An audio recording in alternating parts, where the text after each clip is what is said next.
क्या आपने कभी सोचा है कि जिस सिस्टम पर देश के लाखों छात्रों का भविष्य टिका है, वही सिस्टम अगर गद्दारी कर दे तो क्या होगा। नमस्कार, मैं हूं रितु सिंह और आप देख रहे हैं एनडीटीवी इंडिया।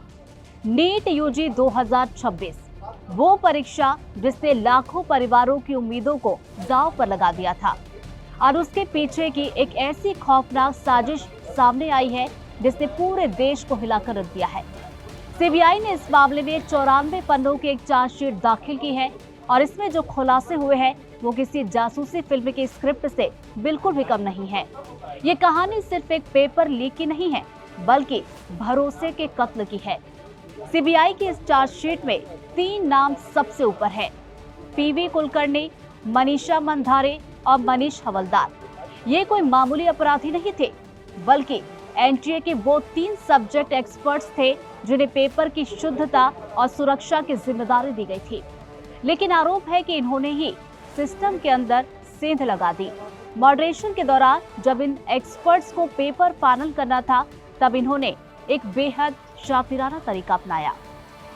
इन्होंने कागज की छोटी छोटी पर्चियों पर सवाल लिखना शुरू किया।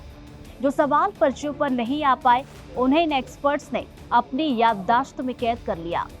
शाम को जब ये एक्सपर्ट्स अपने होटल के कमरों में लौटते तो वहां शुरू होता था असली खेल। अपनी याददाश्त और उन छोटी पर्चियों के दम पर ये पूरे का पूरा क्वेश्चन पेपर फिर से तैयार करते थे।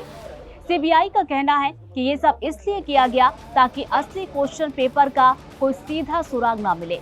आरोपी पीवी कुलकर्णी ने तो हद ही कर दी। चार्जशीट के मुताबिक 31 मार्च से 2 अप्रैल के बीच यानी महज 3 दिनों के अंदर उसने सवालों के 3 सेट यानी कुल 135 सवालों का बैक ट्रांसलेशन कर डाला। अब सवाल ये उठता है कि आखिर इतनी कड़ी सुरक्षा के बीच ये सब हुआ कैसे। चार्जशीट में एनटीए की सुरक्षा व्यवस्था पर भी गंभीर सवाल उठाए गए हैं।